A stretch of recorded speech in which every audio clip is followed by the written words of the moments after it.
আপনি কি জানেন এই মহাবিশ্বে যখন কিছুই ছিল না, না ছিল পৃথিবী, না ছিল আকাশ, না সূর্য, না চন্দ্র, তখন কে ছিলেন? ব্রহ্মা কোথা থেকে এলেন বা বিষ্ণুর উৎপত্তি কিভাবে হলো? আর সবচেয়ে বড় প্রশ্ন, ব্রহ্মা এবং বিষ্ণুর আগে কি কেউ ছিলেন? পুরাণের এক রহস্যময় কাহিনী অনুসারে সৃষ্টির শুরুতেই এমন এক শক্তির প্রকাশ ঘটেছিল যার ছিল না কোনো আদি, নাই ছিল অন্ত। তিনি হলেন মহাদেব শিব। আজকের গল্পে আমরা জানবো কিভাবে মহাদেবের সঙ্গে সম্পর্কিত পুরাণ কথায় ব্রহ্মা এবং বিষ্ণুর আবির্ভাবের কথা বলা হয়েছে। তাই ভিডিওটি শেষ পর্যন্ত দেখুন, কারণ শেষের ঘটনাটি পুরো কাহিনীর আসল রহস্য। কল্পনা করুন এমন এক সময় যখন বিশাল মহাবিশ্বের কোনো অস্তিত্বই ছিল না, না ছিল দেবতা, না ছিল মানুষ, ছিল না কোনো জীবজগৎ, চারিদিকে ছিল শুধু অসীম শূন্যতা। এই অবস্থাকে পুরাণের বিভিন্ন আখ্যান বিভিন্নভাবে বর্ণনা করেছে। আর সেই অনন্ত অস্তিত্বের মধ্যেই এক পরম শক্তি ছিলেন শিব। তিনি কোনো নির্দিষ্ট রূপে সীমাবদ্ধ নন, তিনি সৃষ্টি নন, আবার সৃষ্টির বাইরেও নন।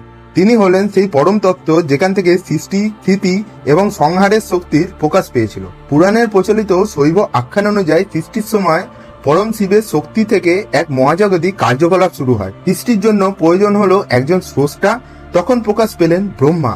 ব্রহ্মাকে দেওয়া হলো সৃষ্টির দায়িত্ব। তিনি যেন মহাবিশ্বের স্থপতি। তার কাজ জীবজগৎ সৃষ্টি করা, বিভিন্ন লোকের সৃষ্টি করা, প্রাণের বিস্তার ঘটানো। কিন্তু শুধু সৃষ্টি হলেই তো হবে না, সৃষ্ট জগৎকে রক্ষা করারও প্রয়োজন আছে। তার সেই রক্ষক হিসাবে প্রকাশ পেলেন ভগবান বিষ্ণু। বিষ্ণুর দায়িত্ব হলো সৃষ্টি হওয়া জগতের ভারসাম্য রক্ষা করা। যখনই ধর্ম বিপন্ন হবে তখন তাকে যেন রক্ষা করা।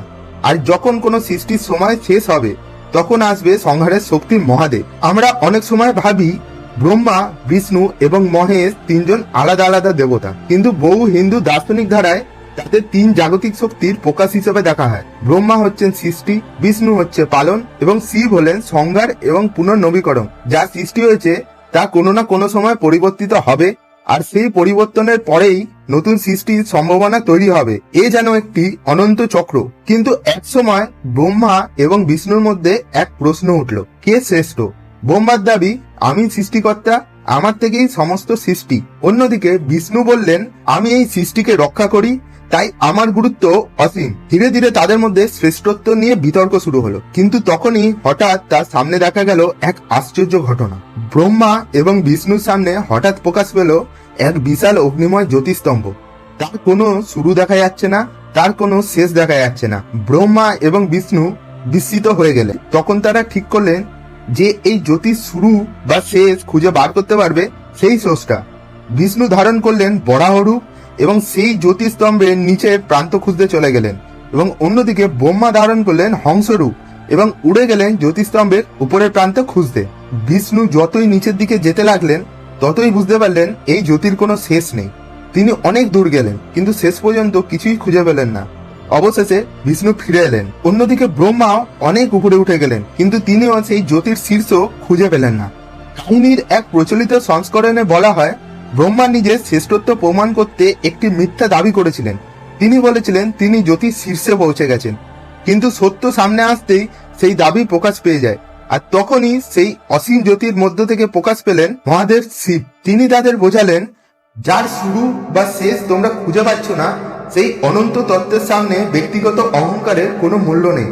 ব্রহ্মা সৃষ্টি করেন, বিষ্ণু পালন করেন, কিন্তু তাদের শক্তিরও এক পরম উৎস রয়েছে। আমরা যত জ্ঞান অর্জন করি না কেন, মহাবিশ্বের সম্পূর্ণ রহস্য হয়তো আমাদের বুদ্ধির সীমার বাইরে। তাই পুরাণের এই গল্প আমাদের একটা শিক্ষা দেয়, অহংকার জ্ঞানকে অন্ধ করে, আর সত্যকে স্বীকার করার ক্ষমতাই প্রকৃত জ্ঞান। তাহলে এবার ফিরে আসা যাক আমাদের প্রথম প্রশ্নে, ব্রহ্মার আগে কে, বিষ্ণুর আগে কে, শিবের আগে কে? শৈব দর্শনের উত্তর, শিবের কোনো আগে নেই। কারণ এখানে শিবের শুধুমাত্র একজন দেবতা হিসেবে নয়, বরং অনন্ত পরম তত্ত্ব হিসাবে দেখা হয়, যার জন্ম নেই, মৃত্যু নেই, শুরু নেই এবং শেষ নেই। তাই তো তাকে বলা হয় আদিযোগী, মহাদেব, মহেশ্বর এবং অনাদি। এই কারণেই হয়তো মহাদেবের কাহিনী এত রহস্যময়।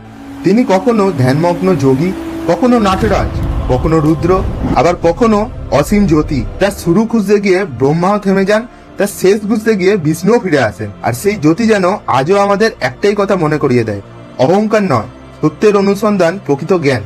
আপনার কি মনে হয়, ব্রহ্মা, বিষ্ণু, মহেশ তারা কি তিনটি আলাদা আলাদা শক্তি, নাকি পরম শক্তি তিনটি রূপ? কমেন্টে আপনার মতামত অবশ্যই জানাবেন। আর এমনই অজানা পৌরাণিক কাহিনী এবং সনাতন ধর্মের রহস্য জানতে চাইলে চ্যানেলটিকে সাবস্ক্রাইব করে বেল আইকনটি প্রেস করতে ভুলবেন না। হর হর মহাদেব।